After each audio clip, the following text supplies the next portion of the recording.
अस्सलाम वालेकुम। मुझे बताइएगा, आपको मेरी आवाज़ क्लियर आ रही है? फीडबैक दीजिएगा प्लीज़।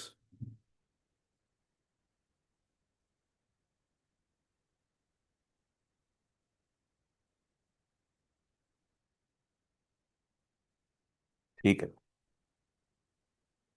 स्क्रीन भी ओके है ना? सब कुछ ओके है?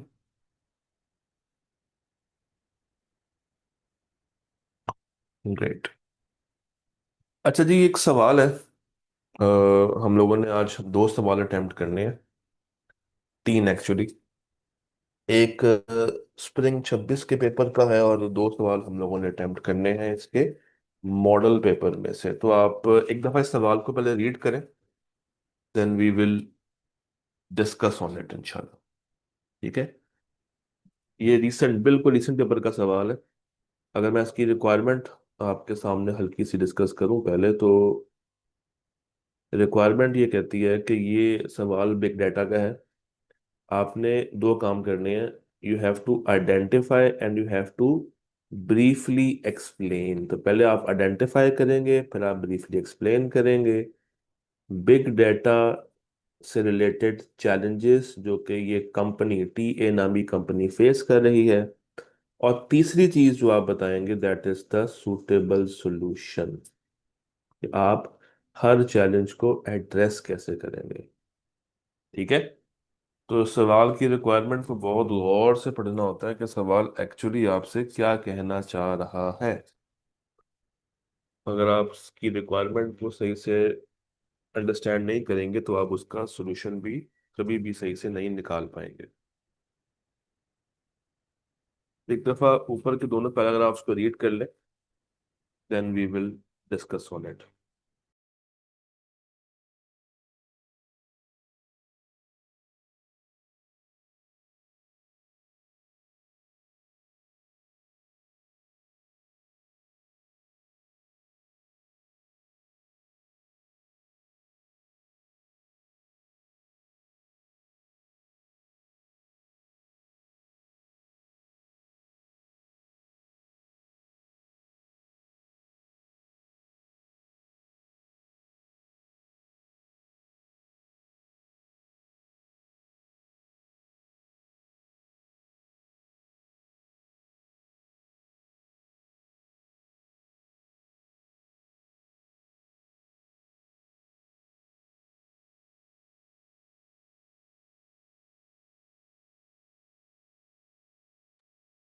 जी, होपफुली आपने पढ़ लिया होगा। ऐसे ही चले आए इसको रीड करते हैं। Let's do this. कहता है, टीएस मैनेजमेंट हैज ऑब्जर्व। अच्छा, ये ना पार्ट बी है। एक्चुअल सवाल का पार्ट बी है। तो पार्ट ए के अंदर उन्होंने इस टीए कंपनी के बारे में और बहुत सारी बातें बताई हुई हैं। तो अभी हमें वो पार्ट करने की जरूरत नहीं है, तो आपने ज्यादा परेशान नहीं होना। कंपनी के मैनेजमेंट ने ऑब्जर्व किया है कि बेशक उनके पास despite the availability of large volume of data, उनके पास लार्ज वॉल्यूम ऑफ डाटा पड़ा हुआ है generated from online bookings, mobile applications, international check in, flight sensors, customer service interactions. अभी भी उनको चैलेंज है कि हम उस डाटा को यूटिलाइज कैसे करें। बेसिकली ये जो क्वेश्चन है that relates to online booking company. ये कंपनी जो है वो ऑनलाइन बुकिंग करती है। ठीक है। उनके पास डाटा आ रहा है। अच्छा, किसकी बुकिंग करती है? एयरलाइन सेक्टर की। ये एयरलाइन इंडस्ट्री का क्वेश्चन है। ठीक है। It belongs to airline industry. Management has noted that some record contains inconsistent information, while other data arrives in different formats from multiple systems. The IT department has reported increasing difficulties in storing and processing this growing volume of data efficiently, particularly during the peak travel seasons, जब data बहुत speedly generate हो रहा होता है और system काफी जल्दी slow down हो जाता है। Furthermore, the legal department has raised increasing concerns about the protection and sensitivity of the passenger information. अगर आपको जनाब याद हो तो बिग डाटा के चार मेन चैलेंजेस के ऊपर हम लोगों ने कल बात की थी। याद है वो चार चैलेंजेस कौन से थे बिग डाटा के? पहला था डाटा क्वालिटी, दूसरा था डाटा बेटा ते हुन इंटी मुंडे ने किमा नहीं राबता यार। करा सको जी उन्होंने बेटा एक हवे किसी मिनट। बंदे स्टेटस चाड़े आप मन मैं थू फिर किसी लाने मन वेलकम जैन भाई आप में किसी वेलकम का मेरा माइक भाई ऑन है। प्या जो अब्दुल्ला भी भाई आया था बस। काइंडली अपना माइक बंद कर लें। जब आप लॉगिन हुआ करें तो काइंडली देख लिया करें कि आपका मोबाइल पे जो वीडियोस हैं और जो माइक है वो एकदम से कभी कभी ऑन हो जाते हैं और फिर हमें इर्द गिर्द की सारी आवाजें सुनाई देनी शुरू हो जाती हैं। ठीक है। अच्छा, दोबारा से बात करते हैं। तो डाटा क्वालिटी एक इशू है, डाटा इंटीग्रेशन एक इशू है, इंटीग्रेशन एक इशू है इसमें। तीसरा, डाटा स्टोरेज एक प्रॉब्लम थी।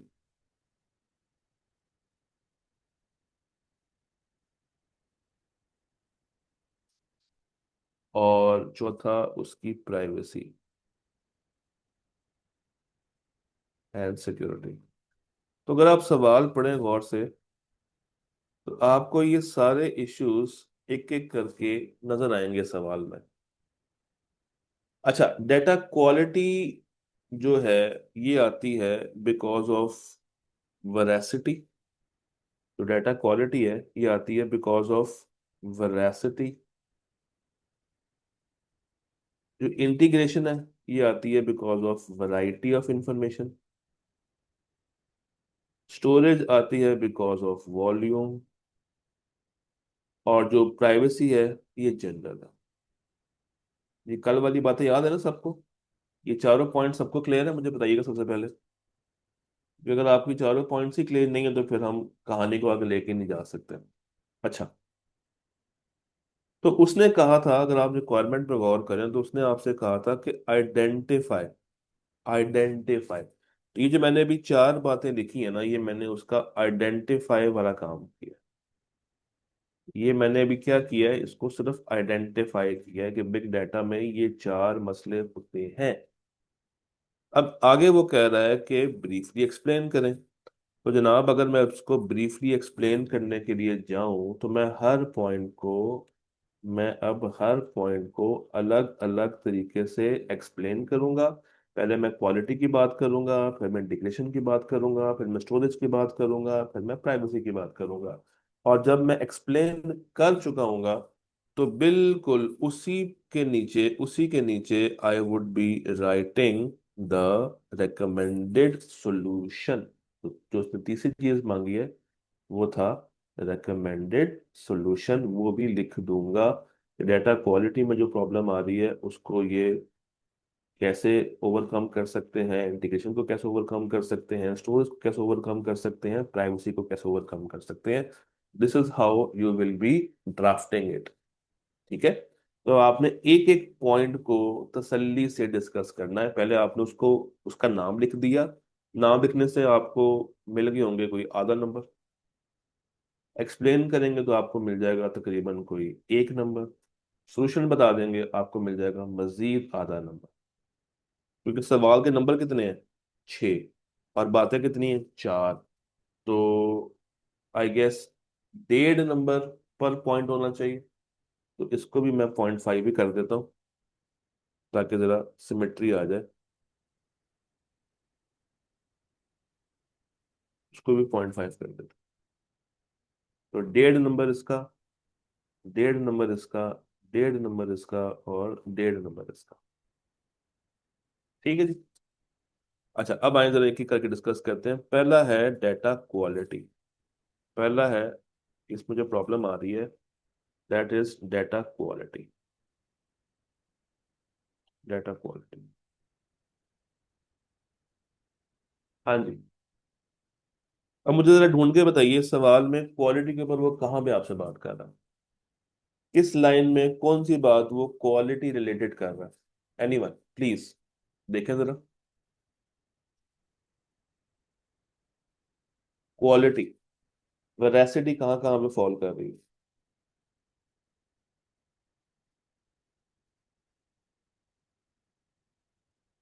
हाँ जी,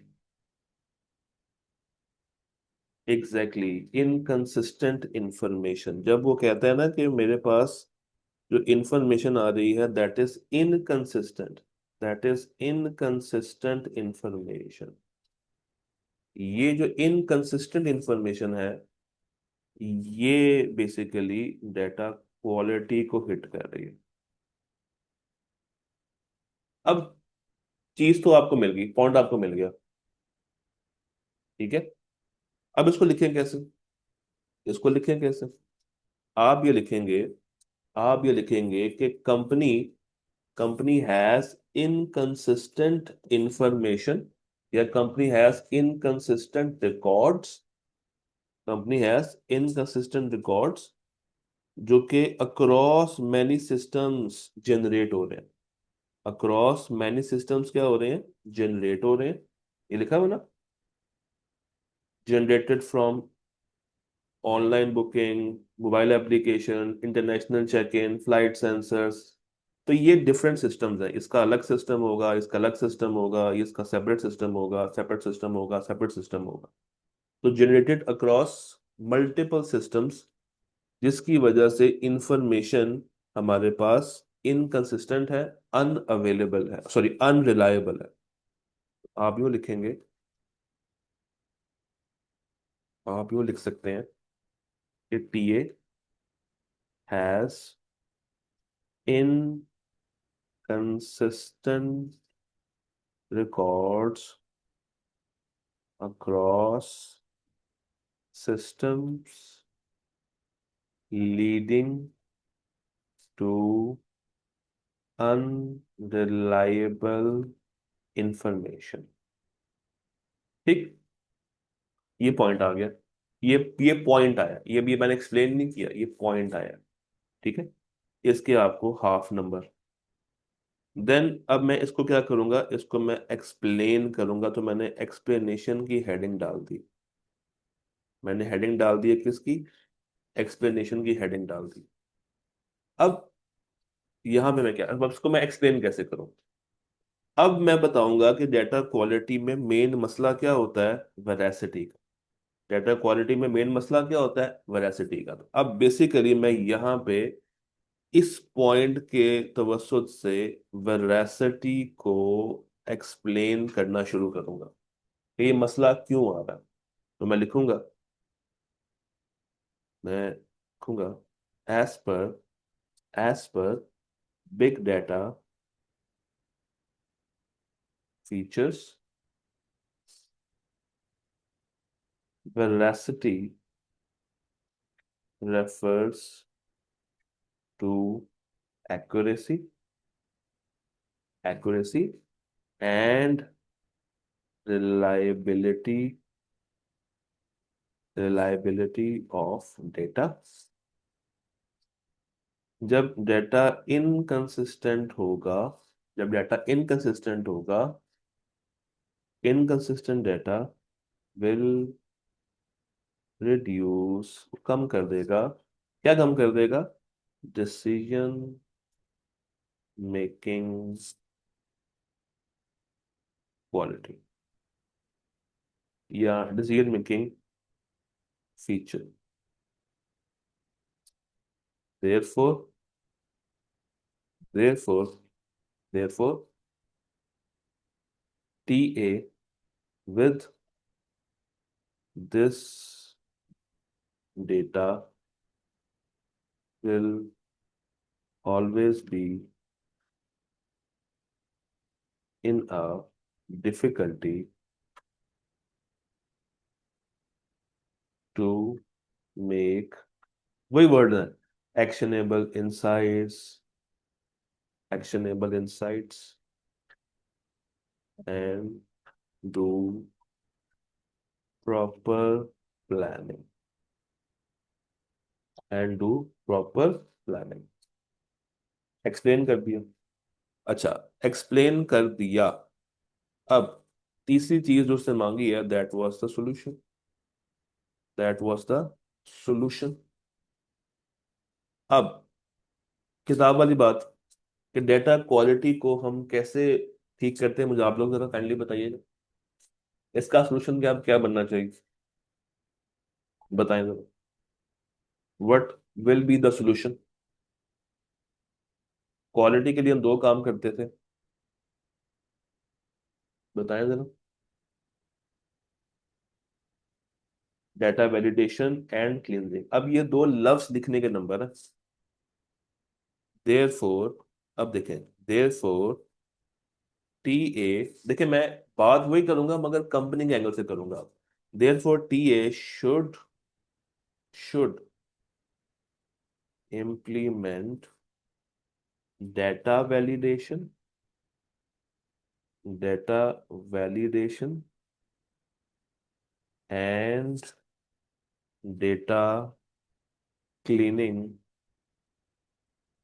या cleansing, कुछ भी लिख लें, टू इंश्योर, वही बात है, टू इंश्योर accuracy,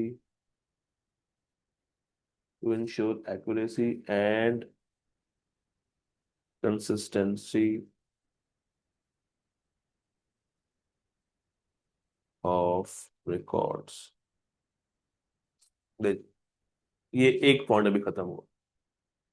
अब बच्चे नॉर्मली क्या करेंगे एग्जाम में, बच्चों को ये बात अगर आती है ना, ये तो लिख लेंगे, ये लिख लेंगे। इसको एक्सप्लेन इतना कर नहीं पाएंगे, या अगर करेंगे भी तो सिर्फ किताब की रटी रटाई बातें लिख देंगे। और ये जो हमने अभी बात की है, अ, ये आइडेंटिफाई वाली, इसी में इसको जोड़ देंगे। हालांकि आपको करना ये चाहिए कि आपको तीन हेडिंग्स बना के चलना चाहिए। ये आपकी हेडिंग 1 है, ये आपकी हेडिंग 2 है, और ये आपकी हेडिंग नंबर 3 है। ठीक है।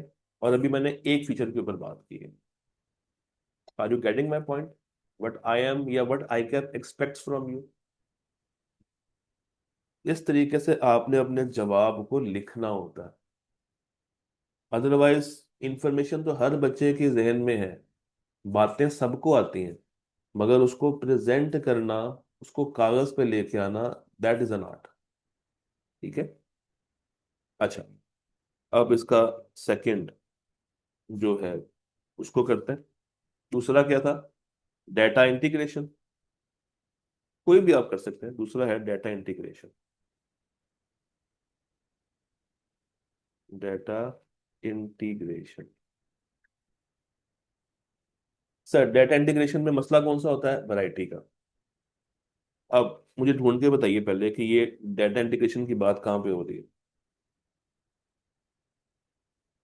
कहाँ लिखा हुआ डेटा इंटीग्रेशन,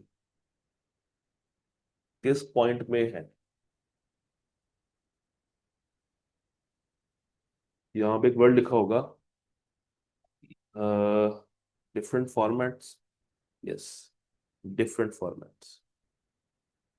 ये जो वर्ड है, ये है डेटा इंटीग्रेशन का कॉन्सेप्ट।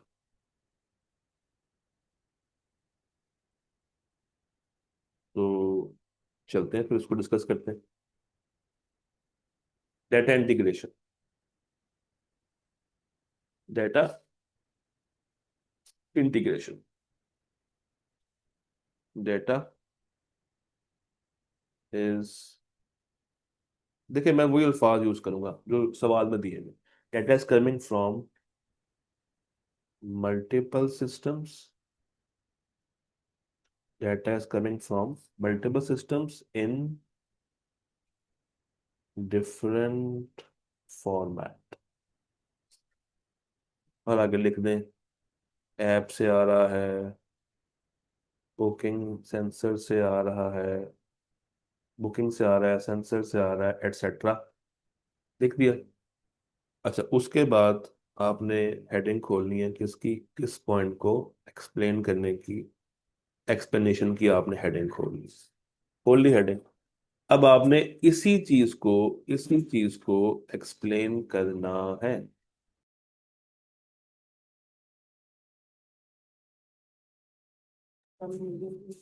बटन एक्सप्लेन करना।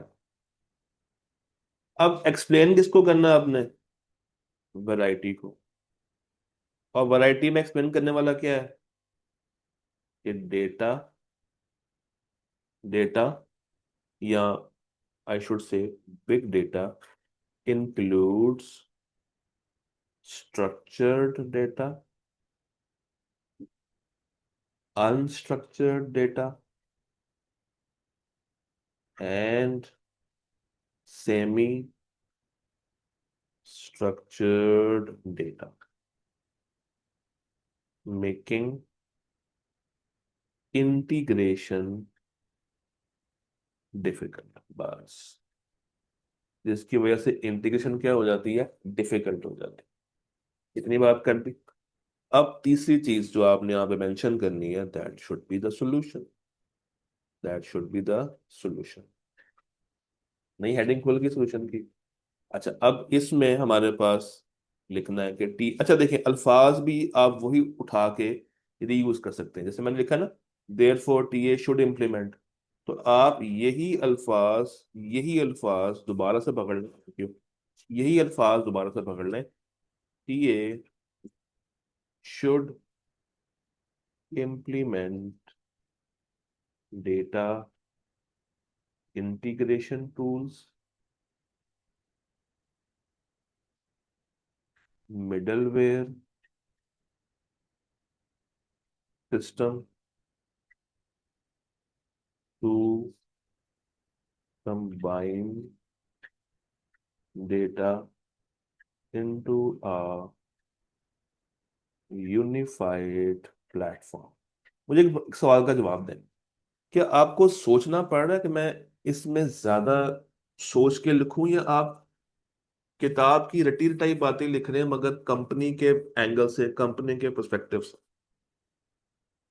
क्या इसमें आपको सेल्फ थिंकिंग ज्यादा करनी पड़ रही है? बताएं जरा। क्या ये सेल्फ थिंकिंग मांग रहा है? नहीं मांग रहा ना। ये सेल्फ थिंकिंग मांग ही नहीं रहा।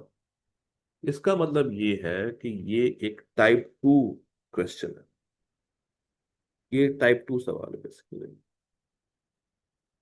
इसको हम कहते हैं सीम्स लॉजिकल। ऊपर सिनेरियो है, मगर जो इसकी रिक्वायरमेंट है वो ये शो कर रही है कि ये एक स्ट्रेट फॉरवर्ड क्वेश्चन है। अगर ये सवाल ऐसे होता, identify and explain big data challenges and recommend suitable solutions to address each challenge, में अगर इसमें से faced by टीए का वर्ड निकाल दूं, तो ये क्या बन जाएगा? Type one. ये क्या बन जाएगा? Type one. टाइप टू सिर्फ क्यों बना? क्योंकि वो कह रहा है फेस्ड बाय टीए। तो मैंने जितनी भी बात की है सॉल्यूशन के अंदर, अगर आप कर देखें, तो मैंने कहानी का स्टार्ट कहाँ से लिया? TA has. ठीक है, टीए हैज, टीए शुड। तो इसी तरीके से आपने अपने जवाब को, ये देखें, टीए। तो बात आप वही कर रहे हैं जो कि आपने किताब में पढ़ी है, जो कि आपने रटा भी लगाया होगा, चलो, जो कि आपको आती है। But angle should be company relevant. I hope I am giving you good and sufficient information about drafting at this point. अभी आप बहुत रॉ हैं, बट अभी से अगर आपको ना सिखाऊं तो फिर मसले आएंगे। ठीक है? यहाँ तक ओके? यहाँ तक ओके हो गया जी?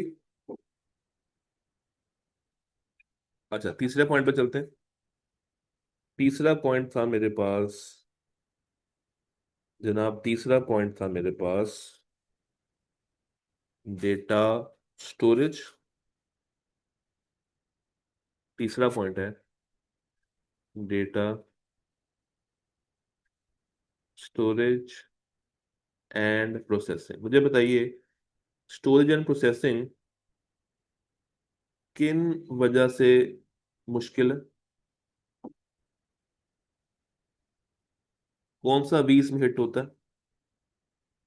इसमें कौन सा बी खराब होता है मेरा? वॉल्यूम खराब होता है ना।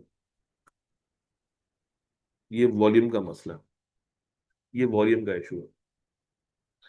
अच्छा, अब सवाल पे वापस आते हैं। सवाल में ढूंढ के बताइए बात कहाँ लिखी हुई है। सवाल में तलाश करें ये बात किधर लिखी हुई है।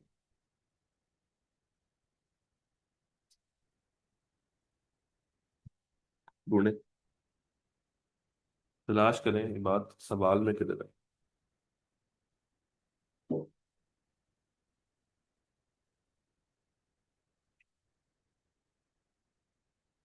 ये कहता है IT department has reported increasing difficulties in storing, ये लिखा हुआ storing and processing this growing volume of data, खास तौर पे जब पीक ट्रैवल सीजन्स होते हैं, जिसकी वजह से सिस्टम स्लो डाउन हो जाता है। ये जो रेड से मैंने सारी बात बताई है, ये है आपका ये है आपका स्टोरिंग एंड प्रोसेसिंग।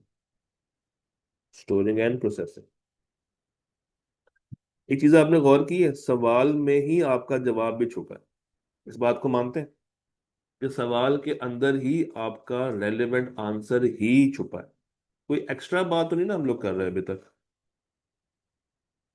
अच्छा, आइए जरा इसको देखते हैं। Let's write it down. Let's write it down. Volume कहता है, अब अगेन मैंने वही अल्फाज उठाने हैं जो कि अभी हम पढ़ के आए हैं। IT department, IT department is facing difficulty in handling large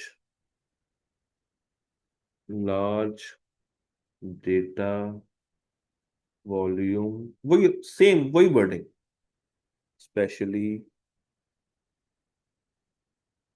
during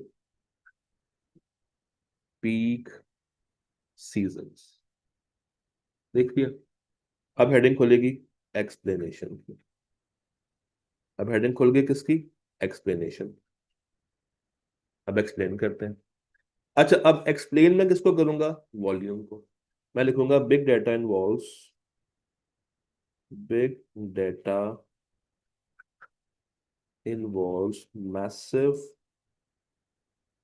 volume, massive volume requiring, जिसके लिए चाहिए होता है advanced advanced infrastructure for processing, advanced infrastructure for processing,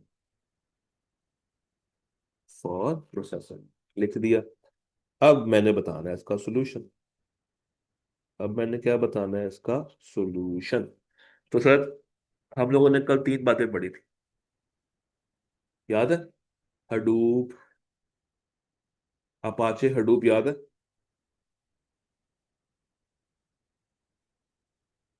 तो मैं, अच्छा आप जरा गौर कीजिएगा, मैंने ऊपर एक वर्ड लिखा है एडवांस्ड इंफ्रास्ट्रक्चर, लिखा है ना? Advanced infrastructure. इसी को मैंने नीचे एक्सप्लेन करना है। देयरफॉर टीए शुड इम्प्लीमेंट, वही अल्फाज, TA should implement advanced infrastructures like scalable scalable cloud computing, scalable cloud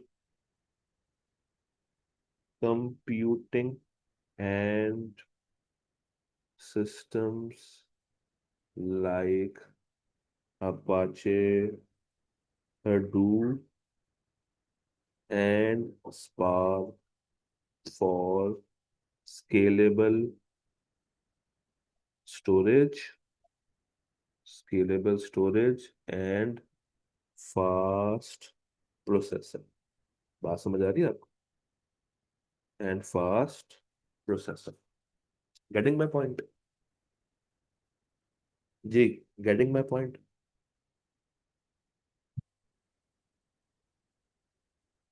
अच्छा, और चौथा इसमें क्या है जनाब? चौथा इसमें क्या था? चौथा इसमें था privacy and security, big data, privacy and security, यही चौथा। अब मुझे ढूंढ के बताइए ये चौथी बात कहाँ लिखी हुई है। ढूंढ के बताइए चौथी बात किधर लिखी हुई है। ये, furthermore, the legal department has raised increasing concerns regarding the protection of sensitive passenger information. ये, this is the fourth point. This is privacy and security. This is privacy and security. और अब मैं जवाब शुरू कहाँ से करूंगा? मैं जवाब वहीं से स्टार्ट करूंगा जहां से मैंने ये लाइन स्टार्ट की है, यहां से। Legal department has raised concerns about the protection of passenger sensitive information, यानी कि इसी लाइन को बस हल्का सा मोल्ड करूंगा और मेरा पहला पॉइंट तैयार हो जाएगा। मैं लिखूंगा, I would write it down, legal concerns regarding protection of passenger sensitive information, लिख दिया। उसके बाद यहाँ पे आ जाएगी उसकी एक्सप्लेनेशन,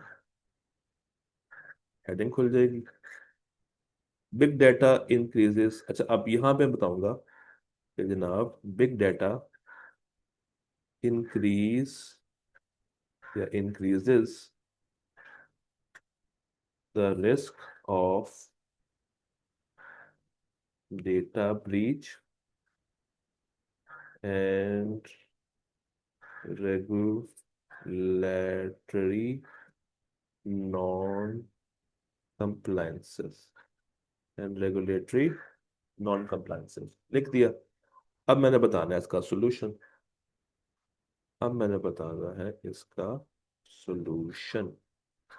तो ये कैसे बताऊंगा? याद है 3 बातें कल लिखवाई थी आपको मैंने। कंपनी या टी ए शुड इम्प्लीमेंट 3 बातें: data encryption techniques, data encryption techniques, number 2 access control, और तीसरा क्या है? Security monitoring systems, security monitoring systems, security monitoring systems. हाँ, अब इसमें अब एक्स्ट्रा बात जो आपको मैंने कल लिखवाई थी, क्या? कि otherwise otherwise there could be risks of, याद है कल लिखवाया था, फाइनेंशियल लॉस, रेप्यूटेशनल लॉस। तीसरा पॉइंट क्या था मुझे बताएं जल्दी से। फाइनेंशियल लॉस, रेप्यूटेशनल लॉस, तीसरा पॉइंट क्या था? And legal fines and penalties. याद आया? अब देखें, सवाल खत्म हो गया, जवाब हमें समझ आ गया कि हमने लिखना क्या था, लिखना कैसे था। यही टेक्निक है इन सवालों को प्रेजेंट करने की। सबसे पहले आप लोगों ने क्या किया? सबसे पहले आप लोगों ने रिक्वायरमेंट को अंडरस्टैंड किया कि सवाल कहना क्या चाहता है। जब तक आप रिक्वायरमेंट को ठीक से नहीं पढ़ेंगे कि वो आइडेंटिफाई मांग रहा है, ब्रीफली एक्सप्लेन मांग रहा है, और वो रेकमेंड कर रहा है सूटेबल सोल्यूशन, तो अगर आप इसका आंसर एक पैरा में करने की कोशिश करेंगे तो वो बेचारा ढूंढता रहेगा कि यार सोल्यूशन कहाँ पे है, एक्सप्लेनेशन कहाँ पे है, और आइडेंटिफिकेशन उसने कहाँ की है। तो आपने अच्छे बच्चों की तरह ये हेडिंग्स बना बना के चलना है कि पहले आप आइडेंटिफाई वाली बात बता दें, पहले आप आइडेंटिफाई वाली बात बता दें, फिर आप एक्सप्लेन कर दें, और फिर आप उसका क्या दें, रेकमेंडेड सॉल्यूशन। आई होप ये 6 नंबर अब आपको समझ आ गए हैं कि 6 नंबर के पीछे आपको जान मारनी थी। बेशक स्ट्रेट फॉरवर्ड सवाल था, मगर उसके लिए आपके पास नॉलेज होनी चाहिए थी। ये एक नॉलेज क्वेश्चन था। ठीक है। ओके। क्या हो गया जी? क्लियर होगी बात? चल, गुड हो गया। अब आ जाए जरा towards other question from the model paper. इसका पार्ट ए जरा रीड कीजिए। पार्ट ए रीड करें प्लीज। इसका पहले पार्ट ए रीड करें।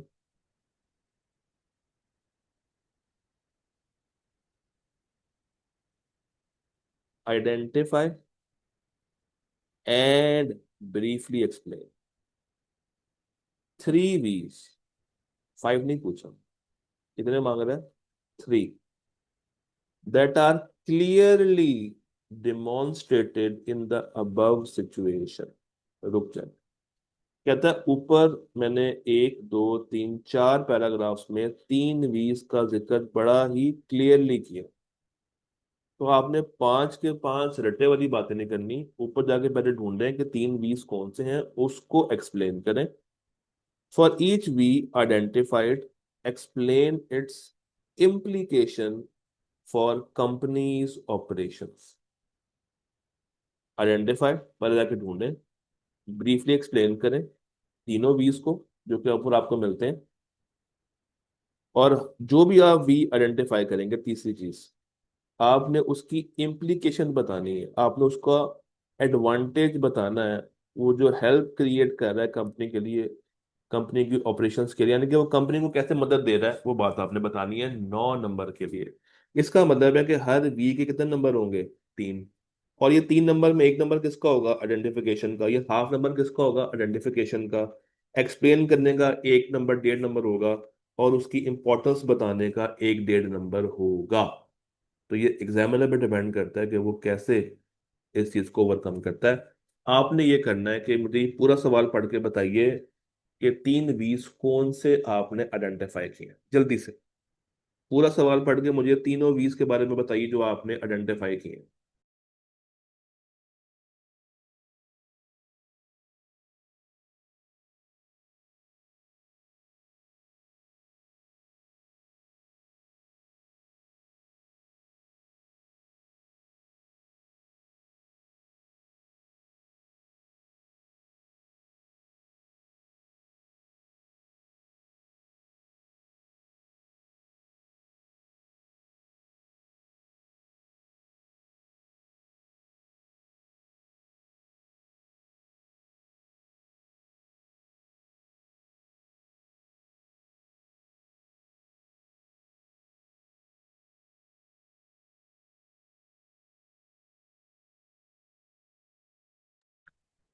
जी, कॉमन जवाब जो आ रहा है दैट इज वॉल्यूम, वैरायटी और वेरासिटी।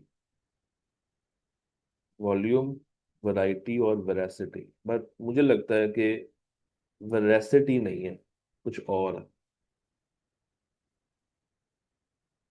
वेरासिटी नहीं है, कुछ और है।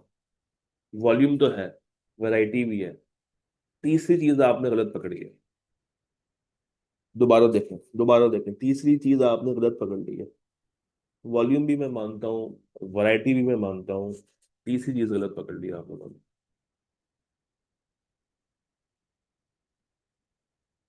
तो कितना माने?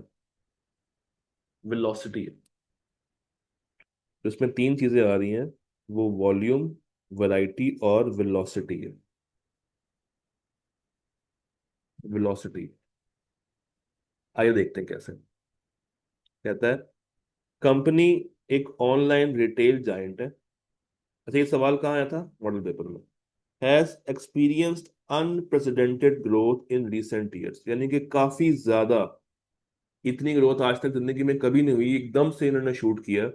There operations generate massive amount of data daily, ये ले massive amount of data. Massive amount of data means क्या आ गया है? Volume. Massive amount of data से मुझे क्या मिलता है? Volume. Classified into three types, ये तीन टाइप्स आपको क्या दे रही हैं? Variety. Before making a purchase new customers are required to sign up while the existing customer must sign in. Occasionally, customers are asked to confirm their account details. During peak shopping seasons like Ramzan, their system processes thousands of transactions. ये देखें, velocity आ रही है, thousands of transactions per hour. Marketing campaigns rely करती हैं immediate, faury analysis of the customer's engagement. However, the volume and diversity of information जो है leading to occasional inconsistencies, ये इसका ताल्लुक पार्ट बी से है। तो ये शो कर रही है क्या? वॉल्यूम वेराइसिटी के बाद वेलोसिटी। क्या शो कर रही है? वेलोसिटी। तो ये तो आपने आइडेंटिफाई कर लिया। ये आपने क्या किया? आइडेंटिफाई कर लिया। अब दूसरा पॉइंट क्या था? ब्रीफली एक्सप्लेन करना। ब्रीफली एक्सप्लेन करना है। तो अब आप क्या लिखेंगे वॉल्यूम के लिए? वॉल्यूम के लिए आप क्या लिखेंगे? वॉल्यूम के लिए आप लिखेंगे कि जनाब Swift cart processes massive data. Swift cart processes massive data. एक सेकंड।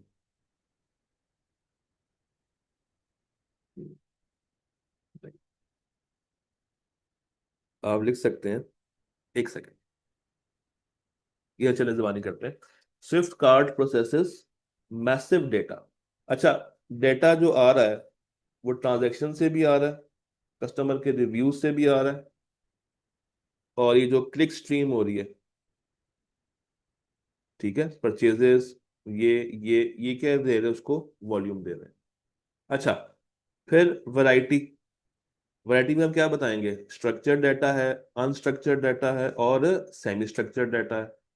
और जो वेलोसिटी है, आप बताएंगे रियल टाइम ट्रांजैक्शन।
मुझे बताइएगा, आपको मेरी आवाज और स्क्रीन क्लियर आ रही है? नेट चला गया था बीच में।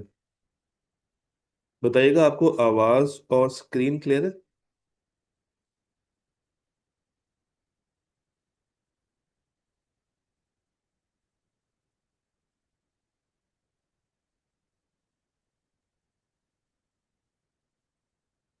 हम्म। आप दोस्तों को, ठीक है, तो मैं सवाल पे वापस आता हूँ।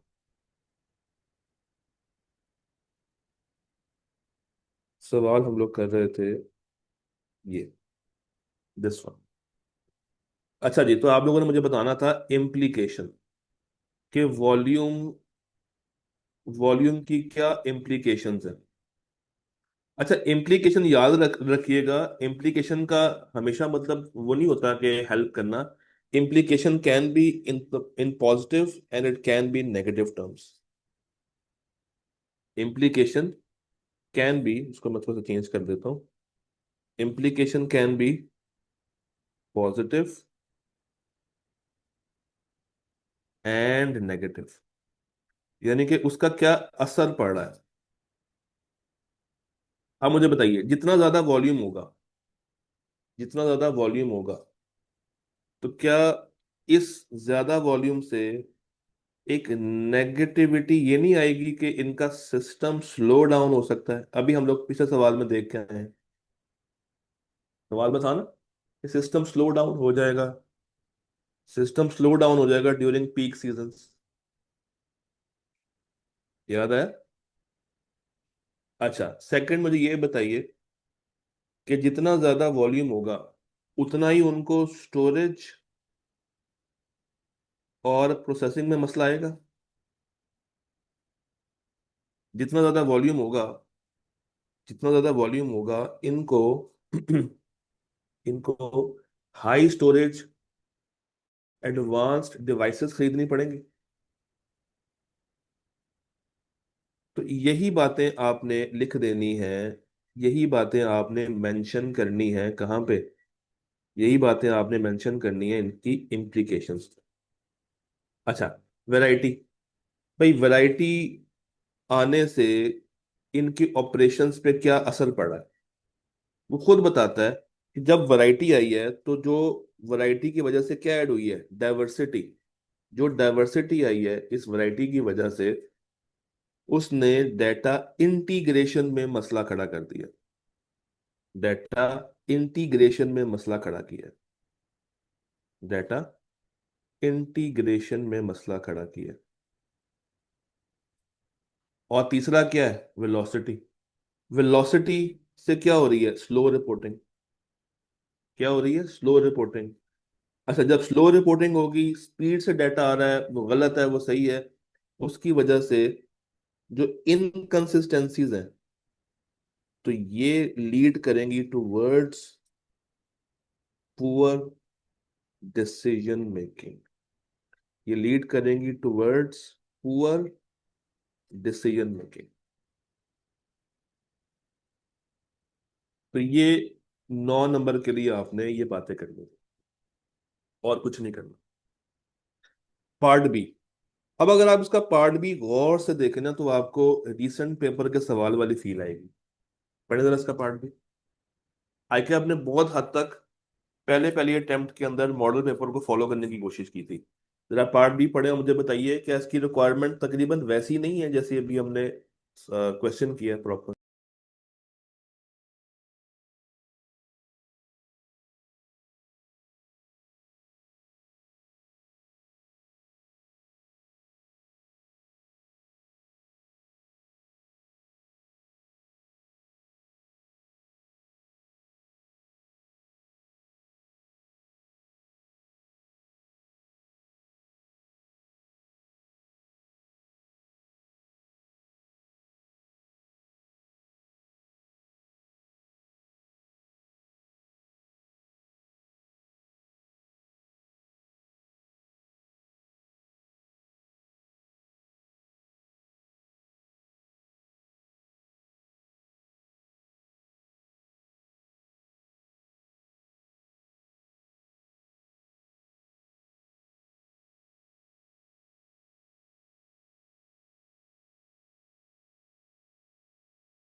हाँ जी।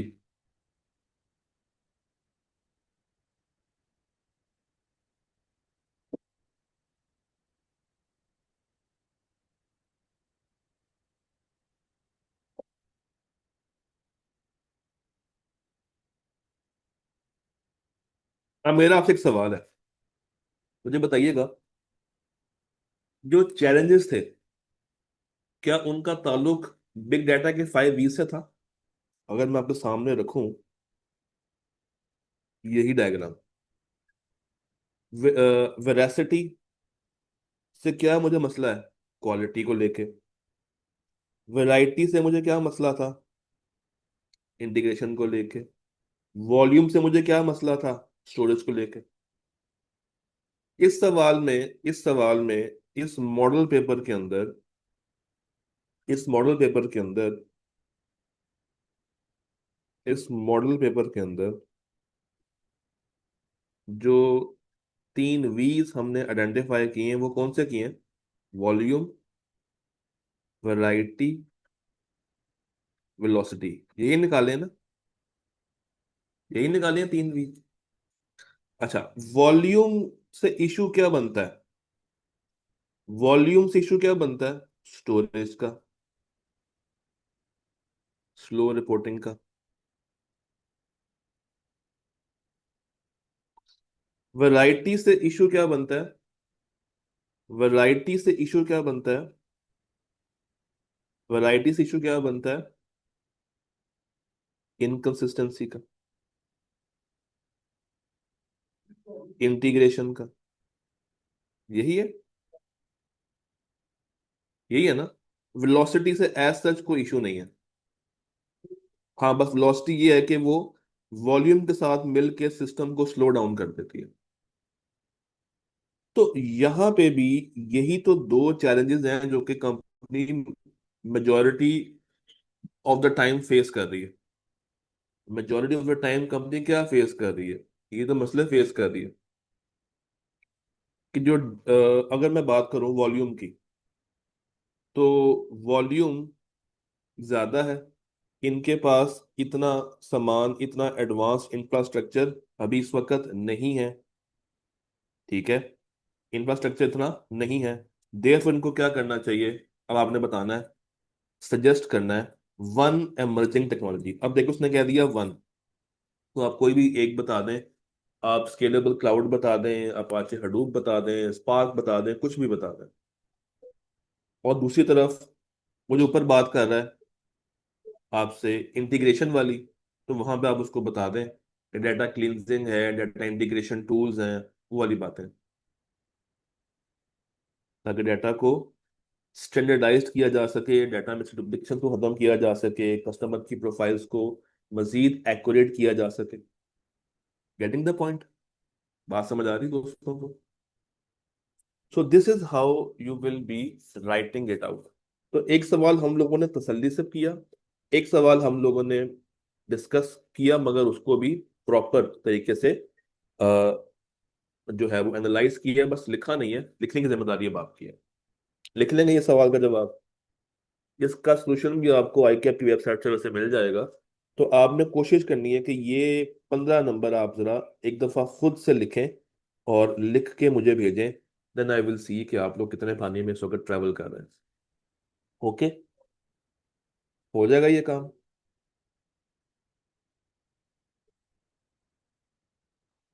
हो जाएगा। चलो, बेहतरीन हो गया। ठीक है जी, कल हम लोग शुरू करेंगे नया चैप्टर, चैप्टर नंबर 3। तो अपना ख्याल रखिएगा। और इस सैटरडे पे टेस्ट है, जिसका चैप्टर नंबर 4 का। अपना ख्याल रखिएगा, खुश रहिएगा।